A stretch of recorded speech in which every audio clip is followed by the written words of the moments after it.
A gente está falando aqui desse rapaz de 15 anos, né, que começou no rádio e com certeza o timbre, né, a voz não estava maturada ainda, Não. porque hoje a gente valoriza muito a comunicação, só que essa comunicação que a gente valoriza hoje, que não depende dessa voz marcante, era valorizada lá atrás também, né? Você com uma voz bonita e sem saber conversar com o ouvinte, sem saber apresentar, não dá muito certo de qualquer jeito.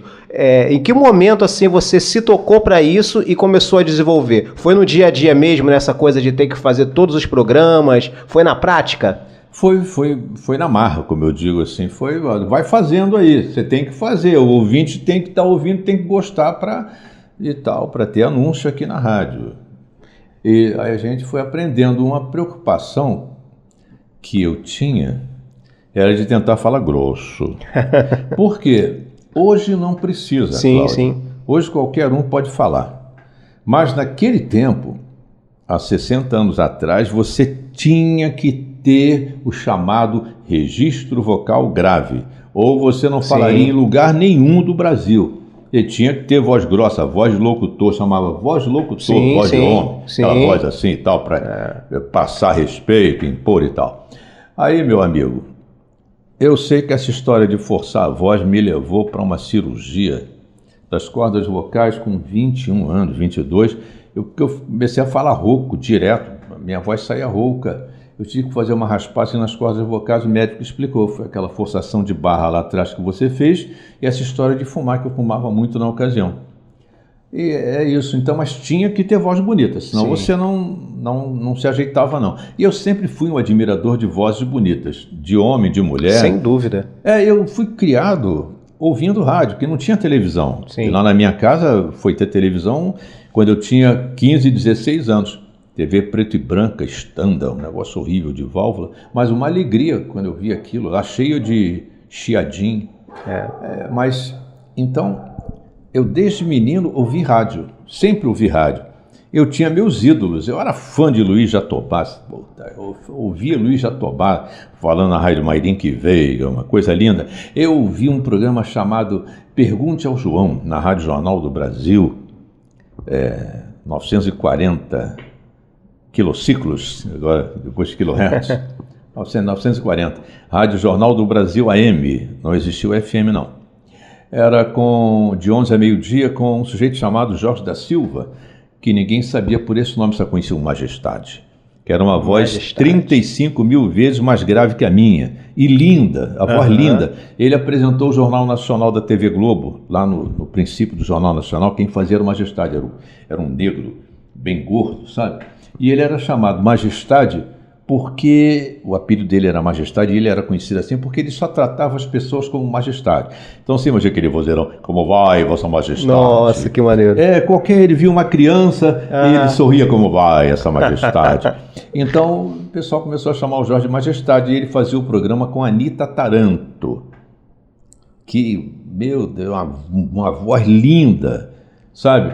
Então eu era fã de um outro cara chamado Sancler Lopes, que no dia que eu conheci, eu já tinha uns 30 e poucos anos, quando eu conheci, eu falei, rapaz, eu tô conhecendo o Sancler Lopes, meu ídolo de menino, porque... E depois eu conheci o Carlos Frias também, que fazia ele lia uma crônica chamada Boa Noite para Você, na Rádio Tupi.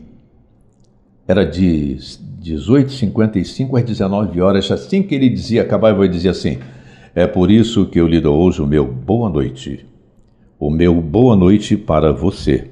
Ele lia uma crônica dirigida a alguém, mas era uma voz linda. Aí quando eu conheci o Frias, a perna tremeu. Eu falei, esse é meu ídolo. Quando eu tinha 5 anos, eu ouvi esse camarada falar boa noite para você. Eu vi o Sancler Lopes na Rádio Nacional ler a crônica da cidade de Genolino Amado, e por aí afora. Então, desde menininho que eu sempre gostei de ouvir rádio. E voz bonita. Sim, com certeza. Eu descobri que eu gostava de voz, de som, de voz sim, não, sim. De som agradável, com um canarinho da terra.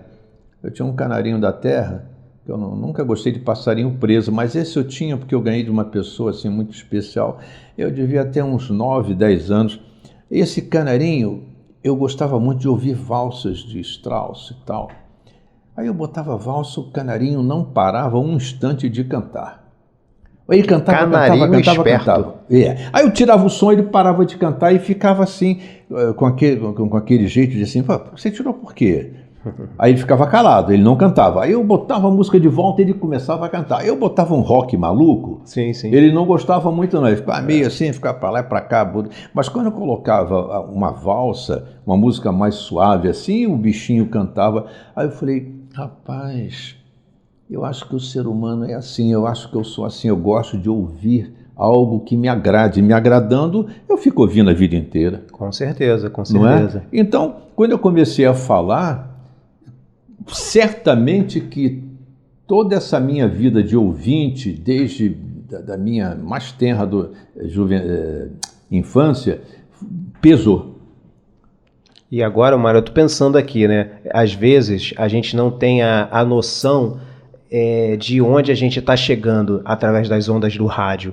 E garanto a você que, por mais que você seja uma pessoa humilde, você, sem dúvida, fez seguidores, fez pessoas que admiravam muito o seu trabalho e até que queriam ser como você. Como é isso agora? Você que, graças a Deus, é um cara realizado, que trabalhou em várias emissoras, a gente já vai falar um pouquinho de outras emissoras que você trabalhou, se colocar nessa situação de que você é sim um modelo, que você é sim um cara que se destacou no rádio, que era ouvido por muitas pessoas. Já parou para pensar nisso? Em que momento parou para pensar nisso? Cláudio, já aconteceu, mas eu tirei na hora. Eu não quero saber disso não. Sabe, não, sinceramente, e nesse momento... A vaidade atrapalha, né? Eu descobri isso lá cedinho, vendo um ou outro quebrar a cara. Eu sou o famoso quem? Eu sou o famoso, você não está vendo que eu sou o famoso quem? Aí quebrar a cara, ninguém mais queria contratar, jeito mau caráter, eu descobri isso. Não, você tem que ser o mais correto possível. É para falar, fala. Eu nunca, ao desencarnar, eu tenho certeza que eu não vou ser cobrado pelo uso indevido dessa faculdade maravilhosa que é falar. Eu não vou ser cobrado disso. Por quê? Porque eu nunca usei a minha voz para desfazer. Eu sempre usei a minha voz para construir. Para desconstruir, não.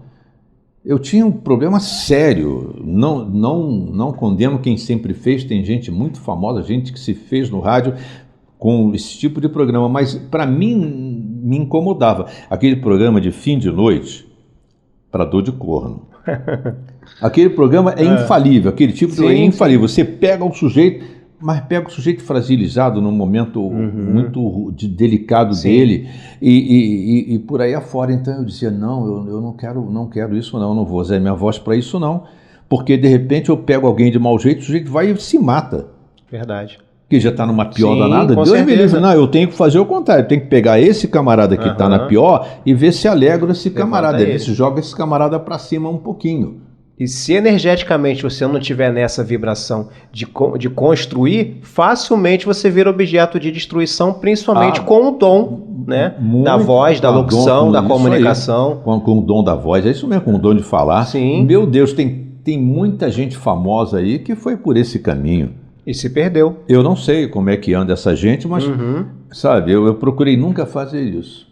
Mas aí pronto, vamos lá. E outras rádios, Mário? Você falou da primeira rádiozinha que você trabalhou. Lá em São João de Meriti. Lá em São João. Naquele tempo, São João de Meriti era lá em São João de Meriti. Era lá mesmo. E depois lá da Rádio São João? Eu me lembro quando eu fiz o CPOR, a turma dizia assim, ô Amorim, amanhã você traz uma onça lá de São João para mim.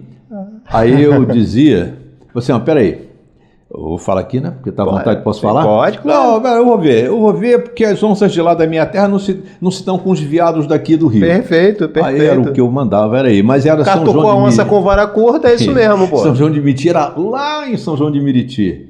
Hoje não, hoje é aqui. É uma coisa só, um buraco só, tudo junto e tal. Mas então, o que você perguntou mesmo? Depois dessa rádio de São João, vamos continuar então, um pouquinho seguindo a tua trajetória aí. O sonho de um garoto de Rádio Clube Fluminense era falar numa estação de rádio do Rio, cara. E a pererequinha do Rio era a Rádio Carioca. A Pererequinha do Sim, Rio, sim. mas era uma rádio, uma pererequinha toda ajeitadinha, toda bonitinha, toda limpinha, toda lindinha. A Rádio Carioca era uma delícia, cara, entendeu? E era de um Alceu, um velhíssimo radialista e tal, e esse cara representava mais de 200 estações de rádio do Brasil, todas pererequinhas, quer dizer, essas rádios de 100 watts, de até 250 watts. Se eu não me engano, a Rádio Carioca naquela ocasião tinha a potência instalada a 250 watts, que é coisa nenhuma, mas dá para cobrir, não dá para cobrir integralmente o município do Rio de Janeiro, mas dá para cobrir bem, entendeu? Então a Rádio Carioca era uma pererequinha, mas que incomodava. Aí eu fui fazer um teste na Rádio Carioca. Aí eu tremi, camarada, foi complicado. Eu não me lembro quem foi que me arranjou isso, não. Esse teste não me lembro, sinceramente. Mas fui lá fazer o teste na rádio. Aí fui aprovado e tal, e aí eu trabalhei com umas criaturas que ficaram famosas no rádio. Ah, foi o Mariano que conseguiu para mim. Ô Mário, vai lá na Carioca, tem teste. Aí eu fui lá na Rádio Carioca fazer um teste. O Ricardo Mariano, eu não vejo Mariano há muito tempo. O Mariano trabalhou comigo na Rádio Clube Fluminense. E engraçado, lá ele era uma espécie como se fosse meu bicho. Como se fosse numa escola, numa faculdade, ele foi meu bicho. Ele chegou lá, eu já estava, apesar de ter 15, 16 anos, o Mariano era mais velho que eu, era um homem casado e tal, mas então eu sacaneava ele. Ô Mariano, não é assim que fala não, pô, é assado, fala assim desse jeito. Olha que banca, né, cara? E o Mariano tinha um vozeirão e ele forçava a voz, tá? Agora você vai saber quem é o Ricardo Mariano, quem não conheceu.